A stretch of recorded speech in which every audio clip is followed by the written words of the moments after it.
Study with Pradeep में आप सभी का स्वागत है साथियों। जो सुपर ऑब्जेक्टिव की सीरीज हम लोग यूपी ट्रिपल के लिए करते हैं, उसके तहत हम लोगों का आज का सेशन ब्रिटिश राज्य का अभ्युदय एवं प्रथम स्वतंत्रता संग्राम से संबंधित प्रश्न है। आइए देखते हैं इससे संबंधित कुछ प्रश्न को। हमारा पहला प्रश्न आपके स्क्रीन पे दिख रहा होगा। दक्षिण भारत के किस राजा ने 1741 ईस्वी में कोलाचेल की लड़ाई में डच ईस्ट इंडिया कंपनी को परास्त किया था? इसका सही उत्तर है मार्तंड वर्मा। मार्तंड वर्मा। आइए देखते हैं इससे रिलेटेड कुछ प्रश्न को। कोलाचेल का युद्ध 1741 ईस्वी में राजा मार्तंड वर्मा तथा डच ईस्ट इंडिया कंपनी के मध्य हुआ, जिसमें त्रावणकोर की सेना ने डच सेना को परास्त किया था। त्रावणकोर की सेना ने डच सेना को परास्त किया था। Dutch east India company Bharat में 1605 ईस्वी में आई थी और डचों का भारत में अंतिम रूप से पतन 1759 ईस्वी में अंग्रेजों एवं डचों के मध्य हुए वेदरा युद्ध से हुआ था। वेदरा के युद्ध से डचों का पतन भारत में हुआ था अंग्रेजों के द्वारा, जो कि युद्ध लड़ा गया था। आइए देखते हैं अपना अगला प्रश्न। अगला प्रश्न आपकी स्क्रीन पर दिख रहा होगा। वास्को डी गामा किस वर्ष कालीकट में उतरा? जिसका सही उत्तर है 1498 ईस्वी।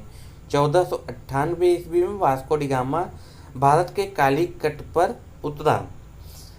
पुर्तगाली नाविक वास्को डी गामा 20 मई 1498 को मालाबार के कालीकट यानी केरल के तट पर पहुंचा।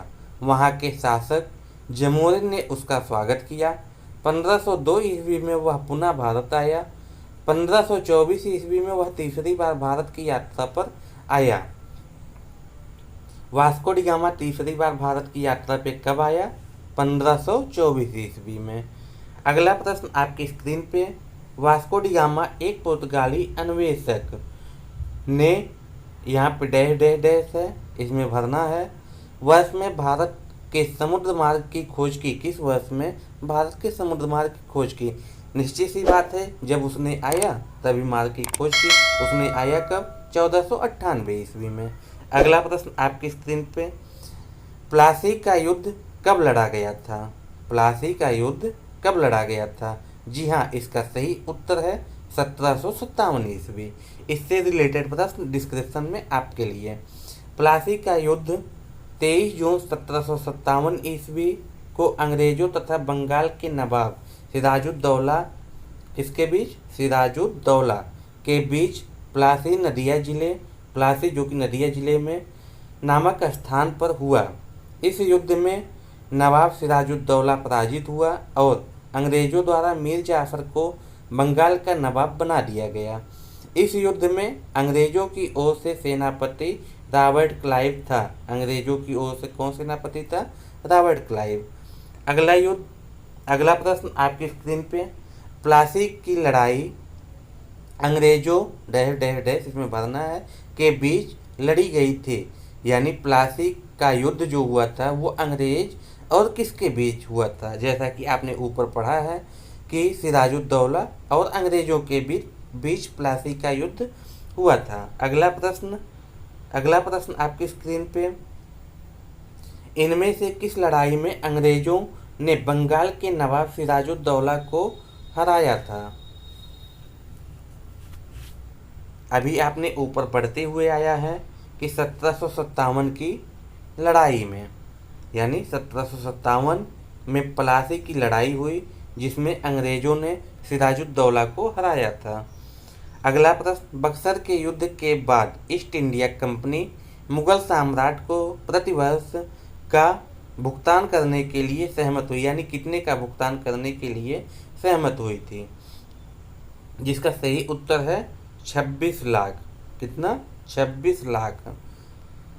बक्सर के युद्ध के बाद 12 अगस्त 1765 को क्लाइव ने मुगल बादशाह शाह आलम द्वितीय से इलाहाबाद की संधि की। किससे की?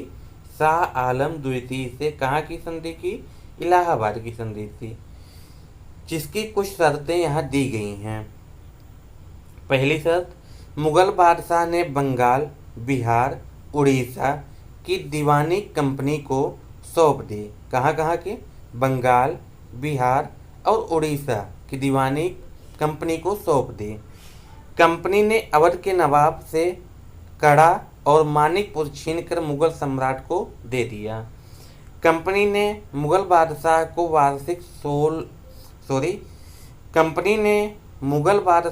वार्षिक 26 लाख रुपया देना स्वीकार किया। नजमुद्दौला को बंगाल का नवाब स्वीकार कर लिया। अगला प्रश्न आपकी स्क्रीन पे 8वां प्रश्न, बक्सर के युद्ध के बाद डैश डैश डैश के नवाब ने इलाहाबाद और कड़ा को मुगल सम्राट को सौंप दिया, जो ब्रिटिश सैनिकों के संरक्षण के अंतर्गत आया था। इसका सही उत्तर अवध, जो कि आपने डिस्क्रिप्शन में ऊपर पढ़ के ही आया है, इसमें कुछ बताने वाली चीज़ें नहीं है। 9वां प्रश्न, वर्ष बीच में भरना है। में ईस्ट इंडिया कंपनी के जहाज़ों ने सूरत के पास स्थित स्वाली एस्चुअरी में पुर्तगालियों को पराजित किया। कब पराजित किया? 1612 ईस्वी में। 1612 ईस्वी में ईस्ट इंडिया कंपनी के जहाज़ों ने सूरत के निकट स्वाली के समुद्र तट पर पुर्तगालियों को पराजित किया था। इस युद्ध में अंग्रेजी सेना का नेतृत्व कैप्टन बेस्ट ने किया था। किसने किया था? कैप्टन बेस्ट ने किया था। अंग्रेजों की इस विजय से पुर्तगाली एकाधिकार को निरंतरता भंग हो गई। अगला प्रश्न, पहली डेनिश ईस्ट इंडिया कंपनी ने अपना परिचालन किस वर्ष में शुरू किया? पहली डेनिश ईस्ट इंडिया कंपनी ने अपना परिचालन किस वर्ष शुरू किया? जी हाँ, इसका सही उत्तर 1616 ईस्वी में।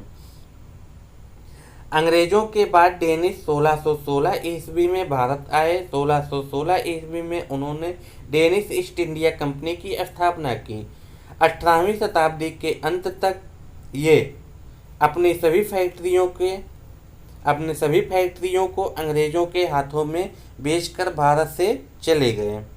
अगला प्रश्न, श्रीरंगपट्टनम का ऐतिहासिक शहर, जिसे टीपू सुल्तान और उसके पिता हैदर अली के कब्रों का घर माना जाता है, वह निम्नलिखित किस शहर के लगभग 15 किलोमीटर की दूरी पर स्थित है? यानी किस शहर के पास में स्थित है?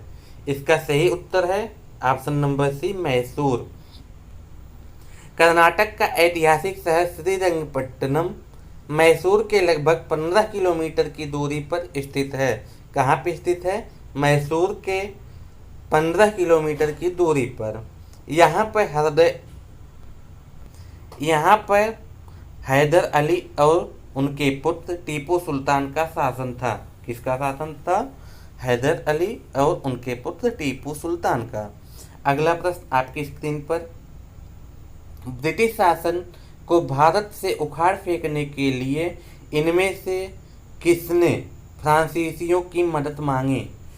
यानी कौन ऐसा था जो ब्रिटिश शासन को उखाड़ फेंकने के लिए फ्रांसीसियों से मदद मांगने के लिए गया? वो था टीपू सुल्तान। ब्रिटिश शासन को भारत से उखाड़ फेंकने के लिए टीपू सुल्तान ने फ्रांसीसियों से मदद मांगी थी। चतुर्थ आंग्ल मैसूर युद्ध कब हुआ था? 1799 ईस्वी में उसकी मृत्यु हो गई। टीपू सुल्तान कहाँ का शासक था? आपने ऊपर पढ़ते हुए आया, टीपू सुल्तान कहाँ का शासक था? मैसूर का। टीपू सुल्तान मैसूर का शासक था। ये फ्रांस की क्रांति से अत्यधिक प्रभावित थे। इन्होंने श्रीरंगपट्टनम को अपनी राजधानी बनाया तथा यहाँ जैकोबिन क्लब की स्थापना की। साथ ही अपनी राजधानी में फ्रांस एवं मैसूर की मैत्री का प्रतीक स्वतंत्रता का वृक्ष लगाया। टीपू सुल्तान ने अपने समकालीन विदेशी राज्यों से मैत्री संबंध बनाने तथा अंग्रेजों के विरुद्ध सहायता प्राप्त करने के लिए आधुनिक रीति से दूतावासों की स्थापना की। अगला प्रश्न आपकी स्क्रीन पर, सेरिंगपट्टनम की लड़ाई में अंग्रेजों ने किससे पराजित किया? यानी सेरिंगपट्टनम की लड़ाई में अंग्रेजों ने किसे पराजित किया? किसे पराजित किया था? टीपू सुल्तान को। सेरिंगपट्टनम या श्रीरंगपट्टनम के युद्ध में अंग्रेजों ने 1799 ईस्वी में टीपू सुल्तान को हराया था। इस चतुर्थ आंग्ल मैसूर युद्ध में टीपू सुल्तान पूर्णतया पराजित हुआ एवं मैसूर पर ईस्ट इंडिया कंपनी का एकाधिकार हो गया। अगला प्रश्न आपकी स्क्रीन पर, किस वर्ष में ईस्ट इंडिया कंपनी ने रणजीत सिंह के साथ अमृतसर की पहली संधि पर हस्ताक्षर किया? रणजीत सिंह के साथ अमृतसर की पहली संधि पर ईस्ट इंडिया कंपनी ने कब हस्ताक्षर किया? इसका सही उत्तर आपकी स्क्रीन पर है 1809 ईस्वी। कब? 1809 ईस्वी में। ईस्ट इंडिया कंपनी तथा रणजीत सिंह के मध्य 1809 ईस्वी में अमृतसर की प्रथम संधि हुई थी, जिसकी मध्यस्थता चार्ल्स मेटकाफ ने की थी। यह संधि लॉर्ड मिंटो प्रथम के शासनकाल में हुई थी। 16वां प्रश्न आपकी स्क्रीन पर, बम्बई यानी बॉम्बे अब छत्रपति शिवाजी महाराज टर्मिनस से थाने तक भारत की प्रथम यात्री ट्रेन किस वर्ष चली थी? ये क्वेश्चन बार बार आपके सामने आता हुआ दिखता होगा, जिसका सही उत्तर है 1853 ईस्वी। भारत में रेल निर्माण की दिशा में प्रथम प्रयास ब्रिटिश गवर्नर लॉर्ड डलहौजी द्वारा किया गया। किसके द्वारा किया गया? लॉर्ड डलहौजी द्वारा किया गया तथा यात्री ट्रेन 1853 ईस्वी में बम्बई से ठाणे के बीच चलाई गई थी। अगला प्रश्न आपकी स्क्रीन पर, भारत के governor general lord William Bentinck ने सती प्रथा को समाप्त करने हेतु वर्ष मतलब किस वर्ष में कानून पारित किया था?